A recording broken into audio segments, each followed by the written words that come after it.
Okay, Maya, you're live. Okay, amazing, cool. Hi, welcome everyone to Where Could Your Degree Take You, our online event, which is part of an exciting new online series exploring the fantastic career options available to you as a University of Southampton graduate. So I'm Maya. I'm currently a film student at the University of Southampton. I'm in my final year. I'm writing my dissertation. I'm writing it on the comeback of 80s horror, funnily enough. I'm not entirely sure what I want to do specifically. I know that I want to be on a film set. Hopefully, maybe this event will help.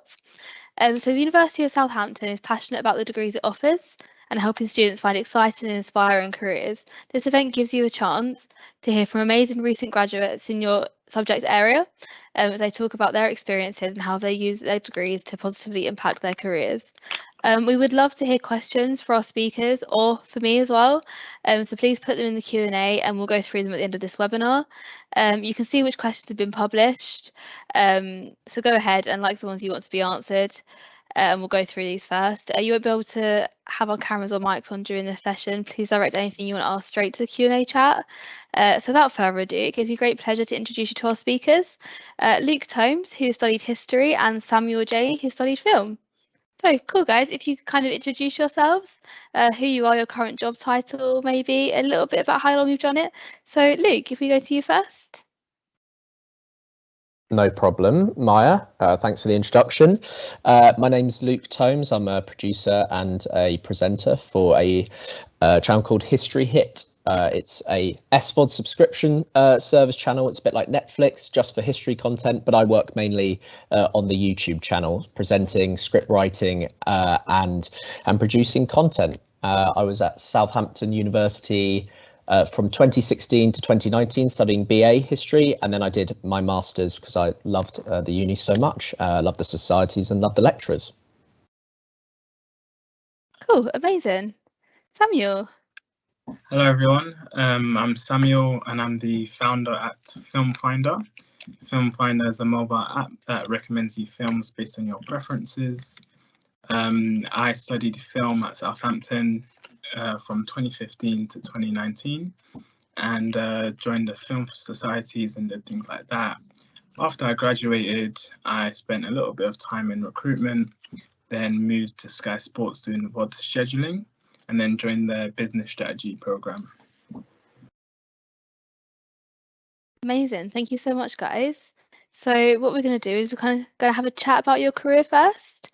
So if you kind of talk about how studying at the University of Southampton kind of led into your career journey, kind of what that's been so far, why you wanted to work in the sector that you're in.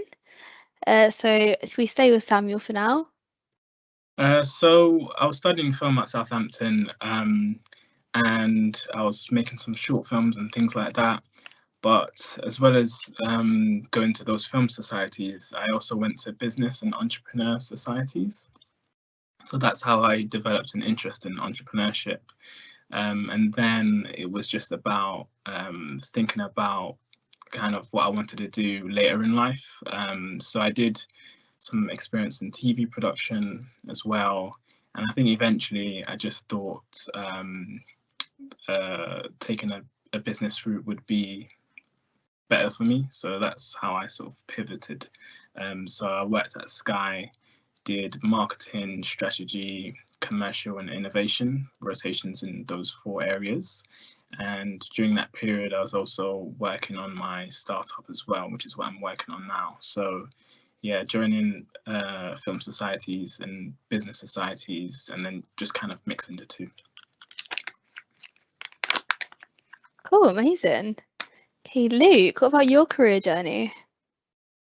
Yeah, I guess it depends where you want to start. I mean, I could go all the way back to when I was younger. I think I'm quite weird in a way in that I've always known what I've sort of wanted to do. I know that sort of most people aren't like that, but I had a fascination about history, and I loved the format, and I love being able to create entertaining videos and educate people through media. I've always found that alluring, and so throughout my childhood I used to be a big fan of the big documentaries, Dan Snow, Simon Sharma, even nature documentaries, David Attenborough. I used to love that, and I always wanted to get into it. So I started small, bought a really bad camera and started just making films at my local park, any local heritage sites. And it was really at the University of Southampton, and especially through the Media Society, the TV station, Susu TV is what it was called then. I think it's Surge TV now. It's formed and merged with the radio station. But it was there that I really was given the opportunity to present more academic documentaries, and I learnt the skills that I still use day to day, whether that's editing on professional software, camera operation, building the confidence to present. I did a lot of presenting at freshers events, did a lot of vox pops around Red Brick, around campus, interviewing people, and that's really held me in good stead when it comes to presenting for my job now. And producing content. So yeah, it's been a long road, but the university of my time at Southampton was absolutely critical in my career. Well, yeah, the first bad camera is always where it starts. Cool. So can we just chat a bit about whether your job is like a 9 to 5, kind of how independent your work is, kind of how it's structured. If we go to Samuel first. So currently it's not really 9 to 5. Whilst I was working at Sky, it was, but now it's a bit different. In terms of the structure, it's really a kind of I don't know how I would put it. It's just kind of fully flexible. So some days I might start earlier, some days I might start later, some days I might finish early, some days I might finish late. But I think the main thing is I have like monthly deliverables. So at any one time, there's like a key piece of work that I need to do. So last month was mainly focusing on doing some user research to get a deeper understanding of what users want from the app. And now this month, it's about taking all that feedback and implementing it into back into the products and iterating on that. So it really just depends. Sometimes I might have deadlines or meetings might come in and then I have to shift my schedule a little bit. But I think most of the time I just try and be flexible and have a work-life balance. I think that's important. Otherwise, yeah, you can just get really burnt out. So that's how I would describe my day.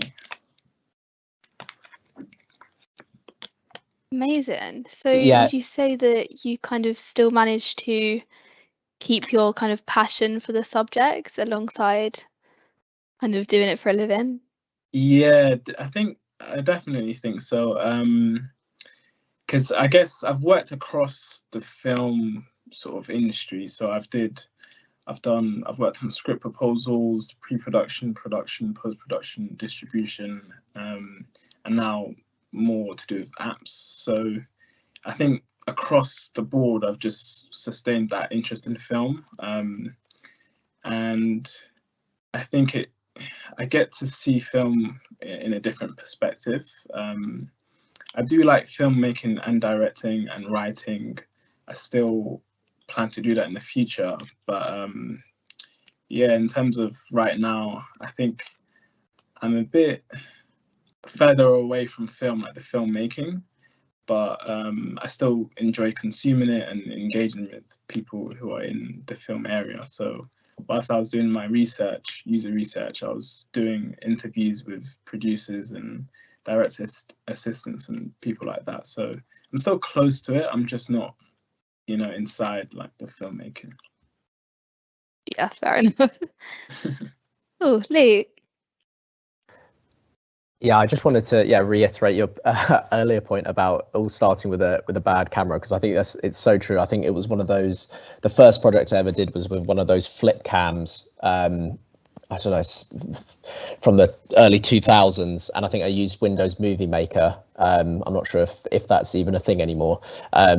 And you can still probably find that embarrassing video somewhere on YouTube. But it was a start, and yes, so my job at the moment now, because it's varied in terms of what I do. I wouldn't say it's a normal 9 to 5. There are some months where I'm on the road going to different heritage sites and filming.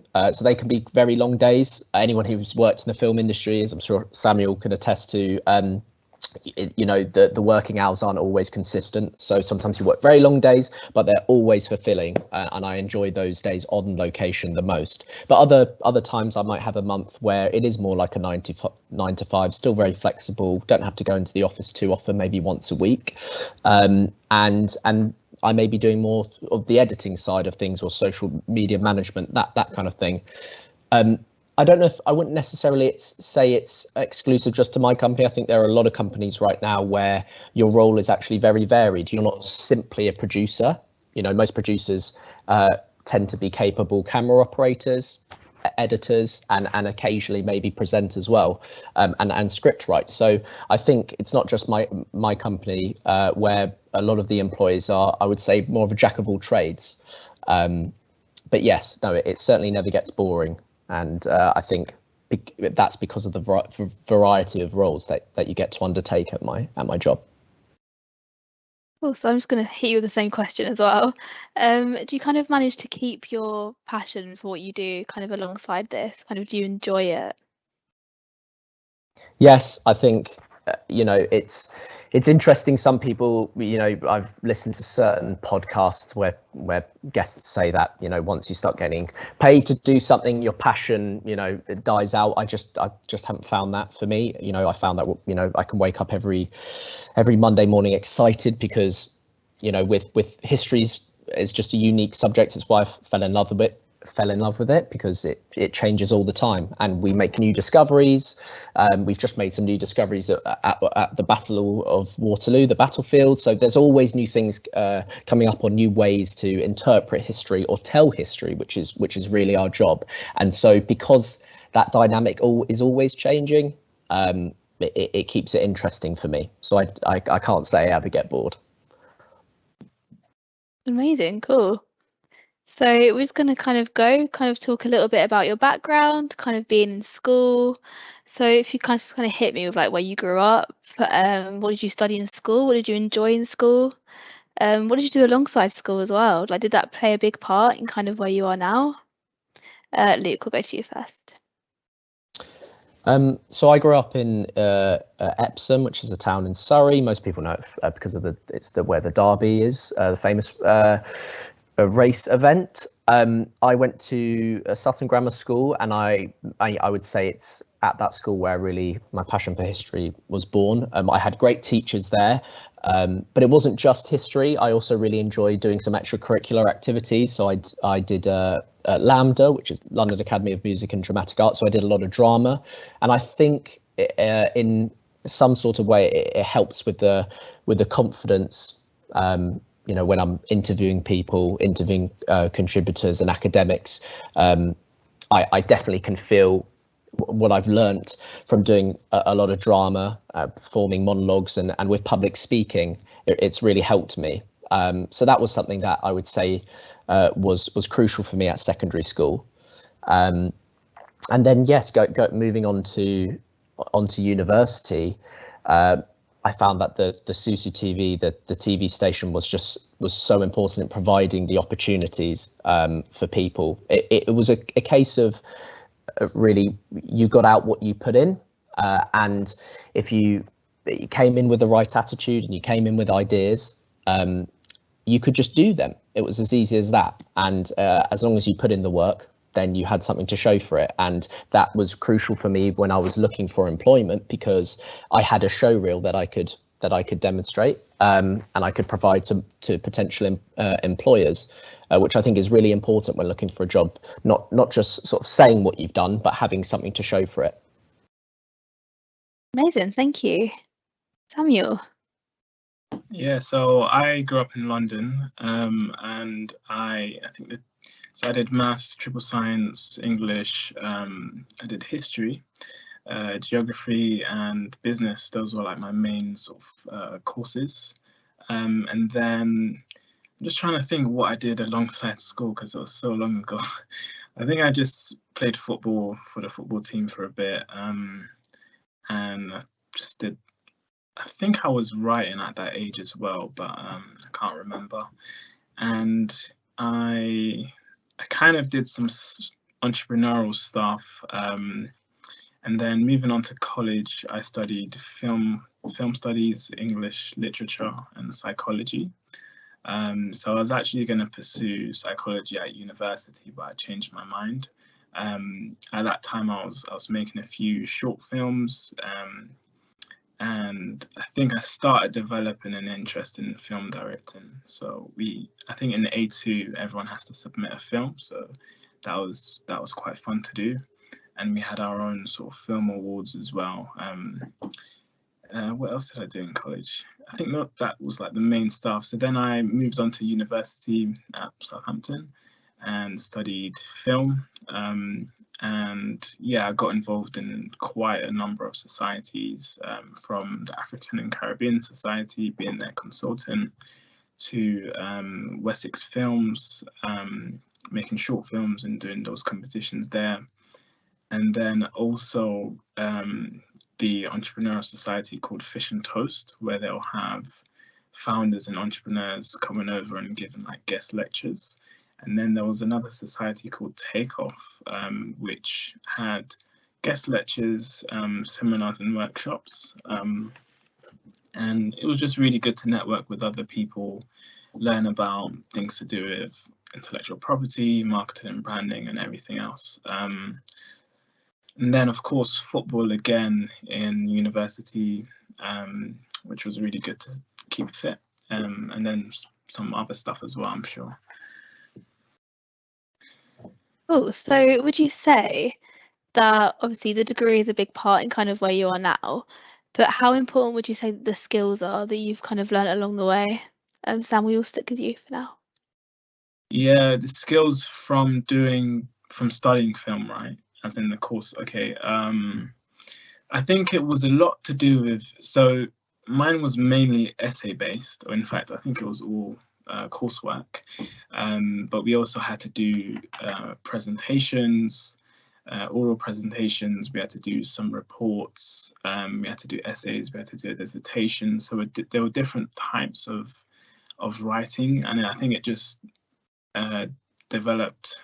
It made me very confident in writing. So when I then joined Sky and I had to do presentations and present, it was pretty straightforward. And at my time at Southampton, I did these one-to-one sort of tutorials or mentorship sessions on how it's like a consultation where they teach you how to be better at writing for your essays. So I found that very helpful as well. So I really improved my writing, so that when I went into the workplace, it was easier to write certain reports, certain business cases, and even now more recently, I found that screenwriting coupled with the essays and a few other styles of writing, it makes my pitches a lot more persuasive.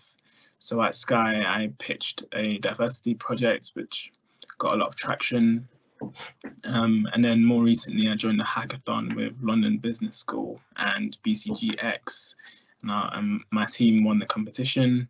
And I think a big part of that was being able to convey the idea in a clear manner, but also in a persuasive manner as well, and to tell that story. So yeah, I think studying film really helped with that. Oh, Luke, we'll hear from you now. Yeah, I'd echo what Sammy was talking about. Mine was similarly essay based, but it was really transferable. You know, script writing for documentaries is, you know, whilst we make quite a few documentaries, it still involves a lot of research, which is, you know, when I was doing my history degree, you had to get stuck in the library, you had to do your research, and you know, you can't pull any take any shortcuts. We still have to do that when trying to write narratives for our videos and our documentaries. But it's not only that, it's you know, improving one's vocabulary. If I looked at my first year essays, I'd probably, you know, scream. I would be probably very shocked at how far I've come, but that was with the help of the lecturers and building confidence in speaking, you know, when you're in seminars, conveying your ideas. And that's essentially what we have to do just on camera for my job. It's like being in a seminar. You're trying to get your point across, offer your opinion or your take on something. And we did that a lot throughout my course, my history course. And also I should add as well that during second year, we were provided a really good opportunity to focus on public history. So how history is conveyed outside of just books and research. So whether that's through museums, through art, through the documentary medium. And we were actually given the ability as a group to make a documentary as part of our course, and I really appreciated that, and it allowed me to go on and make more films with the help of lecturers at the university. So the course was equally important to the societies. Amazing, thank you. I think we can go to a question in the chat now. So kind of playing alongside kind of the moments at university that have inspired you. I am just going to steal this question because I was going to say it anyway and it's just come through. So is there any kind of particular moments that have inspired you? But then I was also wondering as well kind of about your A-levels, because personally I've been doing film since kind of year 12 and I didn't know that I had an interest in film kind of during school until I went into college. So was there kind of any particular moments kind of outside of school, like going to college? I know we've talked a little bit about societies, but kind of any particular moments that inspired you? So Luke? Like I said, I've always had a love for history, so that's just been since a young age. In terms of things, moments that inspired me, I think one great thing about the society that I was part of at Southampton is there was the whole year there was a build up to these award ceremonies, and Samuel mentioned earlier that some film festivals. There was also a film festival at the University of Southampton, but there was also something called the National Student Television Association Awards, and you were sort of making content throughout the year in the run up to that, and then you could submit your own. It's almost like a student Oscars. Think of it like that. Maybe not Oscars, but it was a place where there were real notable alumni. There's famous Radio 1 DJs, famous authors, broadcasters, who had links to this award ceremony, and I think I was lucky enough to win one of those awards, and I think it was just such a special moment because you put in so much hard work and it's something that you can look back on, and it was a real stepping stone, like I said, to showing employers that you've worked really hard and you're passionate about your craft. And I think that was a very sort of a inspirational moment for me. But I think realistically, I'd say in every single history lecture and seminar I went to, I was so impressed by the quality of the lecturers. You are listening to the absolute best in the business when it comes to their specific area. I would recognise my lecturers off of BBC programmes that I'd watched. So it was sort of, I remember in some of the first lectures being almost weirdly starstruck. I'm sure they'd never heard that before, but those were inspiring moments as well. Amazing, cool. Samuel?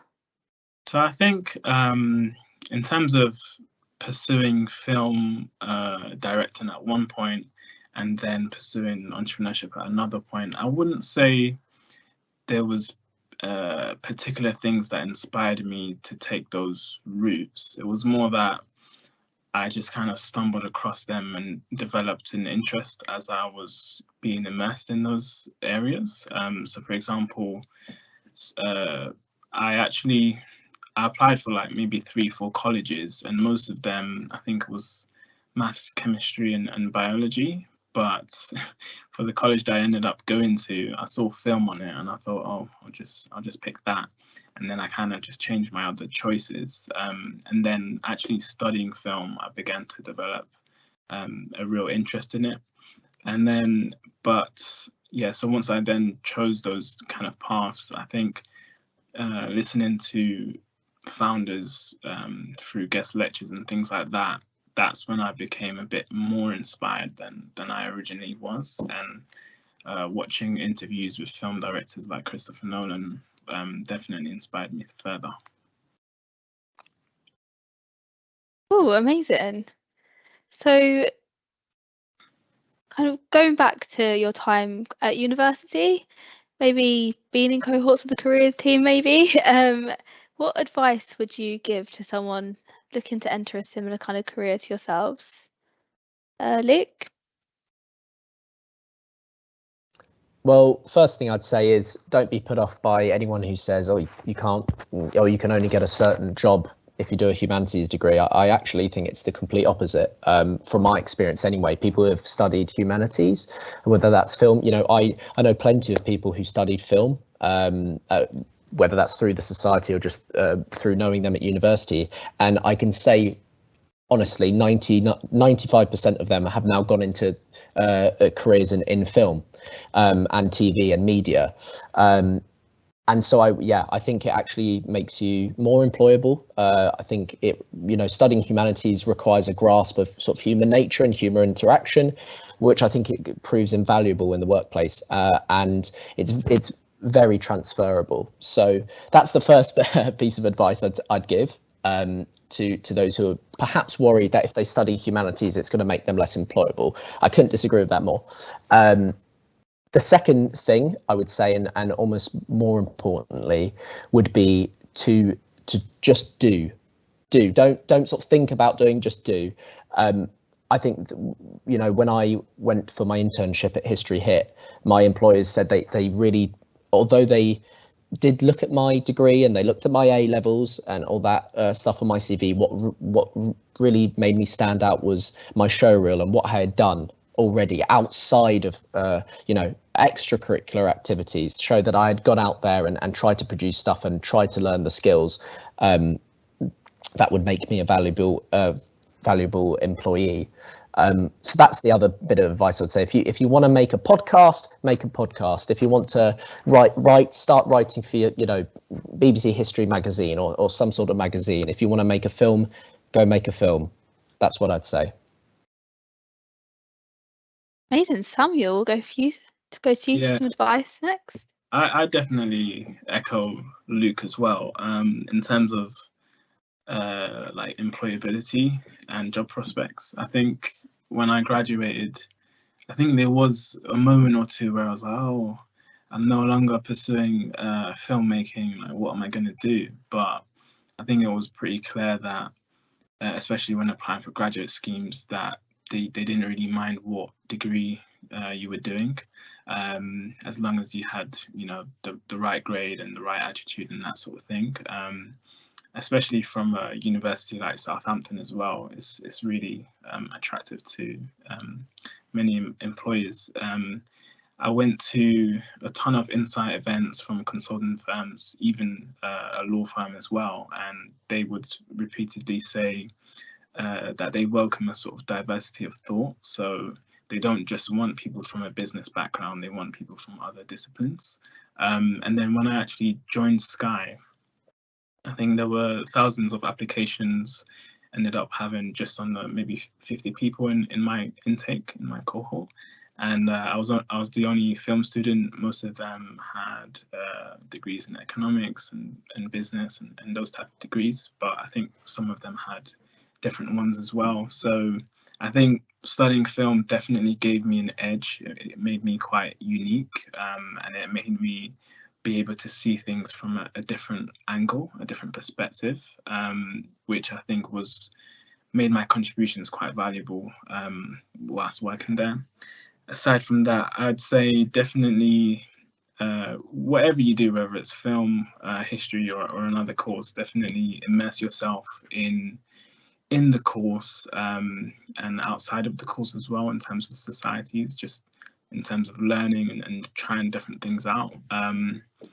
Because so I obviously studied film, did the essays, and I wanted to improve, so I made use of the consultations, and then made short films. And I also think it's definitely worth networking with other people, seeing what they do and what they like, and where they want to go, and you can get some inspiration from that. But I guess in general, definitely do good work and meet good people. I think it's great having your head down, but it's also quite important to network, I'd say. Yeah, I just really, yeah, I think it's really important. Networking is something that you don't really think about until you really get into the workplace and you realize how important, you know, it's a cliche, but especially in the media industry, you know, it is quite a lot about who you know, and it's, you know, it's potentially a harsh reality, but the more you build your network, the more opportunities you'll get.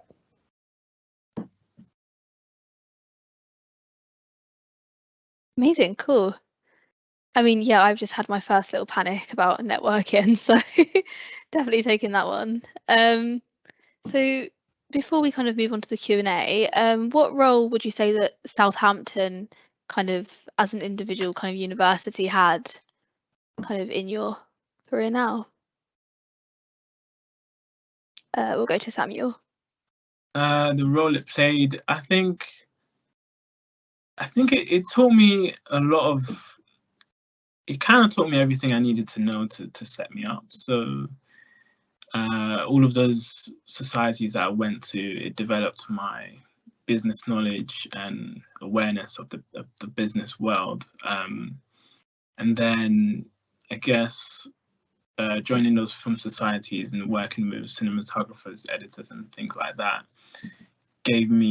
developed my skills as a director as well. And then the essays allowed me to be a more critical thinker in general, and to be able to write certain proposals persuasively.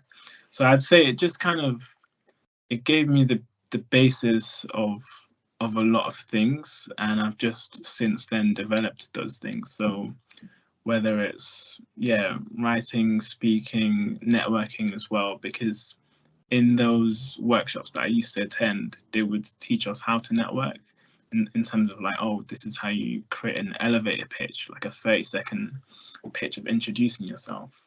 And yeah, it just essentially gave me the toolkit, and every now and then I'd kind of tap into that and use that, which is very helpful because not everyone has that, you know. So for example, yeah, Luke mentioned how in the film business you kind of have to network, and literally the 4 or 5 short experiences that I've had in film, or I should say TV production, has came through networking. It hasn't came from me going on a website and applying. So yeah, that's what I'd say. Oh, Lee? I'd say, to keep it short and sweet, I'd say it's a great course, an engaging course, inspiring lecturers, like I said, real best in business, you know, amazing academics, very important societies that helped me develop all the skills that I consistently use to this day, and also just a great environment. I think it's a great campus uni. It's a good Russell Group university that's respected, but it's also a great social environment where you'll meet not only friends for life, but you'll meet people who, you know, I still collaborate with people to this day that I met at the university. So I'll forever be grateful to the university for that. Amazing. So I'm just going to have a look at the Q&A now. I'm just going to kind of put these ones together. So there's, what did you do for your A-levels? But I'm also going to add this one. So what additional qualifications did you kind of earn beside your A-levels for uni? So kind of anything, I don't know if that means extracurricular as well, but anything you kind of want to add to that. So I think Luke will stick with you. Do you know if they mean extracurricular activities they did at secondary school or at university, sort of extracurricular achievements? Or I think it means like beside your A-levels, so kind of maybe things that you could have put like in your personal statement, maybe.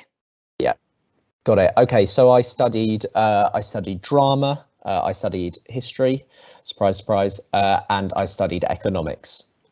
So I think I can't remember the other subject I studied, but I dropped it. I think I did philosophy, but I found it too difficult, so I dropped it. Extracurricular wise, Lambda I did, so involved doing a lot of sort of monologues, public speaking, and I did a lot of musical theatre as well outside of that.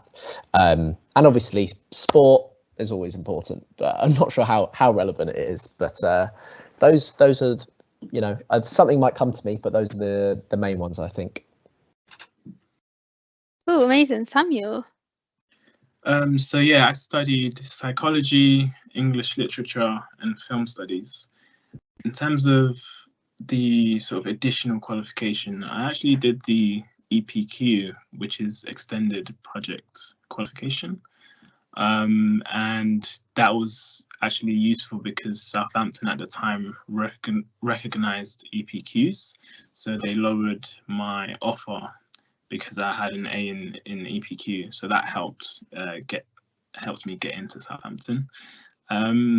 My project was just about the swinging 60s in film and how the time in the 1960s affected the film industry and things like that.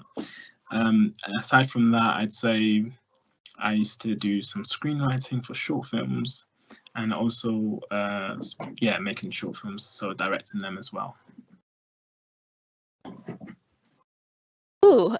Just kind of whilst I'm going through the rest of the questions, you can carry on posting your questions in the chat. Not quite done yet, so please go ahead and do that. So just moving on, did you study abroad? And I guess we can add a year in industry to that as well. So Samuel? So I spent 3 weeks in South Korea in Seoul. So I studied at Dongguk, I think that's how you say it, university. But yeah, it was just 3 weeks, and then so it was to do with film theory and film production. I didn't do a year in industry, so yeah. Amazing. Luke? I didn't do a year abroad. I wish I did, actually. That might be something that I would have done if had I had my time again. But I also didn't do a year in industry either. But I do know that there are good links with South Korea for a lot of my friends who did film. And so a lot of them did go out to South Korea as well. But I know that the university has links with several different universities globally. So yeah, if you get the chance, I really would recommend it. Hopefully you can still do that post Brexit. Cool. So just keeping it short and simple. Did you stay in halls? And what was your experience like? Samuel? So I stayed, I stayed in halls in first year, and then I stayed in halls in my final year as well. In terms of my experience, it's a bit like you never know who you're gonna get. So you always hope that you'd get people that you can relate with, and I think it's a valuable experience because you need to maybe at times negotiate and you just need to kind of maybe compromise at times as well. And it gives you an insight into other people's culture, other people's lives, and you can learn things from it. I think a number of people do end up developing really strong and great relationships from it. I think my final year was really good. Everyone was just very quiet, very reserved, and everyone just kind of had a good time, I think. And I think there was events related to your halls as well. So I stayed at Wessex Lane, which had a lot of people there, and I think we used to have events in Connaught, like screening Game of Thrones and things like that. And I think there was a football team as well. So yeah, that would summarize my experience. Amazing. Yeah, I was stuck in a flat with 9 other people during COVID, so I definitely agree with the negotiation. But Luke, coming to you. Yeah, I think negotiation is a very, very diplomatic way of putting it. Yeah, I was Wessex as well. Yeah, Wessex Lane for my first year in 2016. And yeah, Samuel's right. People's experiences differ. You know, I didn't end up living with people in my flat, but you know, they were absolutely great people and a great.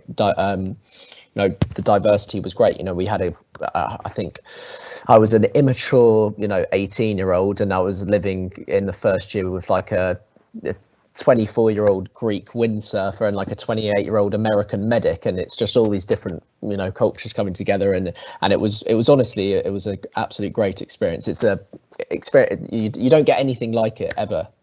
So I'd really recommend, yeah, going in halls with other people, and yeah, Wessex was absolutely massive, but I really enjoyed it. But there's no pressure to get on like a house on fire with everyone that you live with. But yeah, memories for life from my halls experience. COVID would have been tough though. Yeah, it was just a bit. Okay, so I'm not entirely sure kind of what this one is asking, but how did you go about searching for things to do outside of your school? So like extracurricular. So I don't know if that means alongside A levels or your degree, but I guess we could kind of cover both. Okay, So yeah. if we go to Samuel. So before joining Southampton Uni, like literally traveling and moving in, I went on their website, the SUSU website, and yeah, I literally went on all the societies and saw which ones that were of interest to me, and I definitely followed up to see what events they had and tried to join as many as possible. And then of course there's like the Freshers Fair, or I think there's another one as well specifically for societies. I forgot what it's called. I think it starts with a B. And then they had all the stalls with the societies, and I literally went on every store, looked at the leaflets, asked them what's about, when the next event is. Yeah, bonfire. And then yeah, so that's how I went about it. I did my desktop research online, then went inside and met with the people and just tried them out. Amazing. Luke? Yes, I was similar to Samuel. I don't know if we just lost him there. No, we didn't. I was similar. I did my research beforehand. Mine was sort of, I always knew I knew about sort of university TV stations. I'd seen some of SUSU TV's videos beforehand, actually showcasing the uni and the freshers event like Bun Fight, which is absolutely mental, by the way. It's absolutely insane. You have like hundreds of societies trying to get you to sign up, and you end up signing up to like all of them, and then you filter it down to about 2 or 3. So yeah, that's absolutely insane event. But yeah, I already knew. I looked up all the alumni of the sort of the TV station, and you know, I saw, you know, like Chris Stark and Scott Mills and those sorts of people. So I thought, oh, this is a good uni. So honestly, part of choosing Southampton was one society, which is quite mad looking back at it, but I think it all worked out. But yeah, definitely do Bun Fight if you can. You can't miss it. And I think they said Southampton, I know at the time that I was there, I think it was said that they had the most societies in the UK as well. So there's loads to choose from, and they're not like really small societies. They actually have a lot of big ones with loads of members. So yeah, there's even there's like Quidditch, isn't there? There's actually a society. Yeah, there is a Quidditch society. What more do you want? Exactly. Yeah, I was standing behind the film society still at Bonfire, like September just gone. That was a different experience. Being on the other side of it, I kind of became what I feared the most, to be honest. Because when you're like walking around, everyone's yelling at you. It could be quite daunting. That's what what happened. Samuel, so there's a question for you here. So when you kind of changed your career more to like the business aspect of it, was it due to something you kind of did throughout uni, so like during your degree? Yeah, so it was more to do with yes, I would be studying film, but I would also have friends doing accounting and finance, business management, economics, etc. And they would maybe tell me they're going to this event or that event, and I started joining those events, and just developed an interest in business and entrepreneurship and apps. So I just kind of I was working on this website, and I just kind of got a bit more into it, and then I kind of reflected on what my longer term goals were, and I just thought I will make some films later on in life, and now I'll just kind of go into business and hopefully start my own thing. So I think that was what happened. Yeah. Oh, so I guess that kind of relates to the next question as well. Do you think it's necessary to have a degree in your subject to succeed in this area? So if we just kind of stick with Samuel for now. No. So no, I think a lot of entrepreneurs are like uni dropouts. So they would have went to uni, maybe studied computer science or whatever, and dropped out of uni to focus on their startup, and it scales. So, or they might have not went to uni at all, like I think maybe Richard Branson. So I think a lot of founders and entrepreneurs don't go to uni. However, I definitely felt that I wanted to see it through and soak up all of the knowledge and information and skills and resources that were available to me, because I think finishing that experience definitely shaped the person that I am today.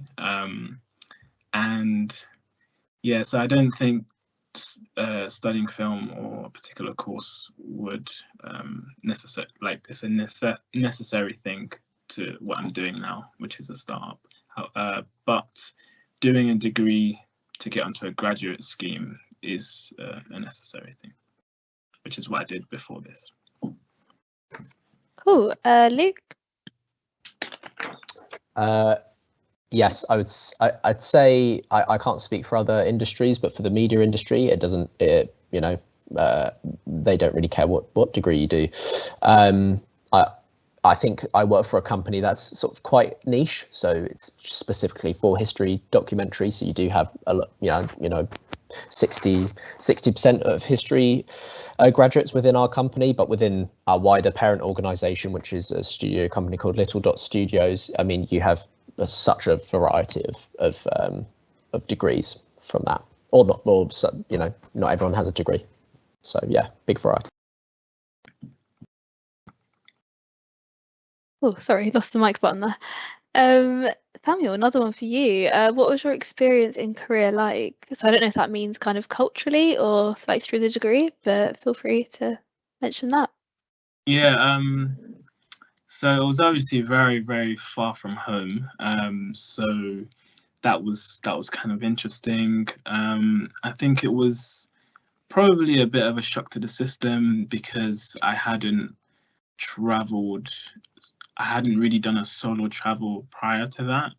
So it was getting used to, actually going on an airplane, checking in, checking out by yourself, then moving in and having to buy things. It was a different language, so just even ordering meals, you had to think about a lot more than what you'd normally do. Like grocery shopping as well, it's just a different experience to my London experience. And then I think going to the university as well was a bit of a distance. It was on a mountain as well. I don't know, it was just very different to my normal experience. I think socially, you really had to be proactive in meeting new people and going to certain events. Otherwise, obviously, you would kind of basically be by yourself. So it kind of puts you out of your comfort zone, and yeah, it forces you to be proactive. I think I was, yeah, and I don't think I was as proactive as I should have been. I think I probably should have did a lot more research to see what things there are to do there. how to navigate. I probably should have learned the language a lot more, and then I would have been more comfortable. So that's how I would describe it. It was in the summer as well, so the weather was pretty good. Oh yeah, I've always wanted to go to South Korea, so hopefully in the near future. I think we've got time for one more question. But they've all got the same amount of likes. That's helpful. Okay, let's go. How did you know that your interest would be your lifelong passion? I mean, you obviously don't know if it's lifelong yet, but let's imagine that it is. Luke, we'll go to you first. Could you repeat that? Was it how did you know that your interest would become your lifelong passion? Was that it? Okay. I had to lip read because you're on mute, but I think that was it. Oh, sorry about that. That's okay. How did I know my interest would be my lifelong passion? I think, yeah, I'm just a weird case in that. I remember when I was younger, I used to sometimes want to bunk off school, and this was in sort of primary school. And I remember my parents used to say, okay, they would kind of suss out what was going on, and they wouldn't let me play any sort of video games, consoles or whatever. But the only thing I was allowed to watch was history documentaries and sort of nature documentaries. And so somehow I think in a weird way that in my sort of passion for those formats was born from then. But it was, I think for me, the fact that, 20, 30 years ago, the whole documentary format was a new thing. And now that I work for a company where we produce this content across so many different platforms, it's not just, we do work with broadcasters, Channel 5, BBC, etc. But people are, there are so many different platforms that people are consuming this content now. I hate using the word content, but whether that's TikTok, Instagram, Facebook, Twitter, on their tablets, their TVs, their whatever. There's so many new mediums that there weren't back when I was watching it as a kid bunking off school. So I think, yes, my passion for history will always be there, because I just find it so interesting, and like I said, it's always changing. But also, I think my passion for the documentary format has continued to live on, because there are so many new formats and so many new platforms that people all over the world can access it, and I want to be part of it. Oh, Samuel. I think so. I studied business at GCSE, and I think when I studied it, I just kind of got it, and I think it just was super interesting learning about certain case studies and learning about invention, innovation, just different terms that were just very different to my other courses. So I always had the interest at that point. It's just that I moved on, picked film, picked English, psychology at college, and then it was kind of going to Southampton where I picked film again, where my passion for business just kind of got reignited. And I think what tells me this is something that would be lifelong is just the opportunities that I get through it. So I'm a very creative person, and not only do I like writing scripts and filmmaking, but I also am creative in other ways as well. So the app that I'm working on now is something that I designed and drawed out and digitized, thinking about the user journeys and things like that. And then also it gives me the opportunity to kind of do what I want to do. So it's almost similar to filmmaking, where you have an idea and then you have a vision for that film, and then you kind of get everyone on board with that to put that vision onto screen. So with the startup that I'm doing, I have a vision for it, and I'm able to kind of implement that and share it with the world. So it's almost a similarity in that. Beyond that, I just love the fact that it allows me to network with people, because I'm a people person. And then It allows me to pitch as well. I love pitching, it's very fun. And then lastly, I think just creating strategies and implementing them is something that doing business and startups allows me to do. I just, if I could, Maya, I just wanted to add one last final point really quickly, and I'm sure Samuel will agree with this as well, is that your passion when you're younger, it's likely to change over time. And even though I've been obsessed with history and all that kind of stuff, and Samuel obsessed with film, etc. When you actually get into the business, you find that your passions might evolve and change slightly. I might, slightly like presenting more than I like, camera operation, or then you might find that you love, being behind the camera, and you like being in control and being the editor. That when you get into the business, you can explore different avenues, and you'll find that your passion will not change necessarily, but can evolve and become, there's a niche there.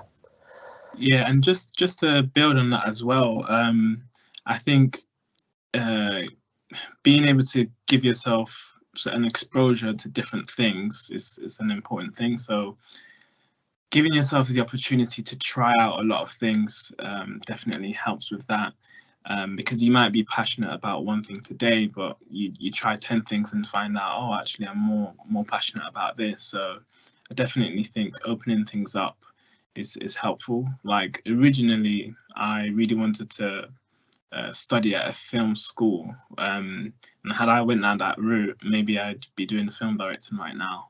But because I went to Southampton Uni, and there's business undergrads and economics undergrads, and there's business societies, I was able to kind of get that exposure and do this route, which I'm very passionate about, especially since it's still within the film space. Like when I was working at Sky, I worked at Sky Store, which is their film transactional service, and I got to work with Warner Brothers and NBCU and all the big studios, and actually go to their studios and watch the films on site as well. So I definitely say, get that exposure and try out different things. Yeah, I mean, film schools can be expensive as well, so amazing. I think that's all we've got time for, unfortunately. I hope this event has given you an insight into where your history, film, or English degree could take you. We're very lucky to have some fantastic speakers who have some really fascinating careers. If you've enjoyed this online event and would like to explore some other career areas, make sure you sign up for our further events. So we have Thursday the 16th of February, which explores where could your engineering degree take you.